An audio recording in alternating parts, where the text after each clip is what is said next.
But first, our top story this hour takes us to Washington, where the U.S. government's ability to safeguard its most sensitive information is under fire. On Friday, former Vice President Mike Pence acknowledged mistakes were made after classified documents were recently found in his Indiana home.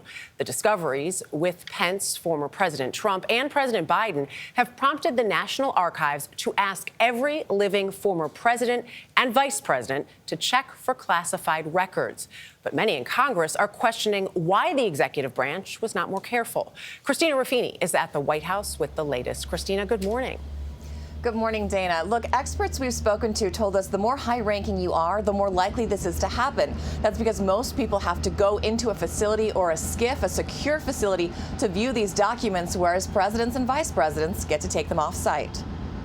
Mistakes were made. Former Vice President Mike Pence says he was not aware classified documents were at his home in Indiana until a few weeks ago, but that was no excuse. And I take full responsibility.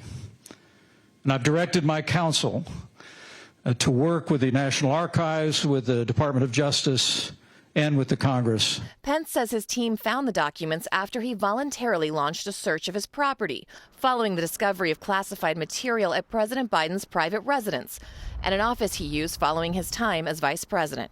This also comes after about 300 classified documents were recovered from former President Trump's Mar-a-Lago estate. We're going to handle all the classified documents here responsibly. Outgoing Biden Chief of Staff Ron Klain was asked this week if he's taking extra precautions to make sure he's not packing up classified material along with his office. I don't think people have to worry about that. But the seemingly pervasive problem of unsecured sensitive documents does have at least two people worried: Senators Mark Warner and Marco Rubio. So somehow the only people who are not allowed to know what was in there are congressional oversight committees.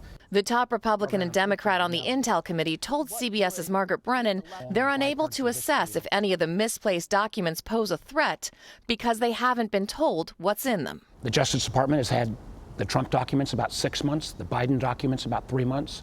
Our job's not to figure out if somebody mishandled those, but our job is to make sure there's not an intelligence compromise.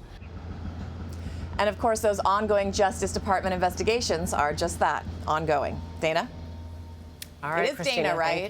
thank you. Dana on the shallow chat. It is. It is. No, there's no question mark. Yes, Okay. you are, Christina. All right. Yeah. We got it. Have a great morning up there. Thanks, Christina.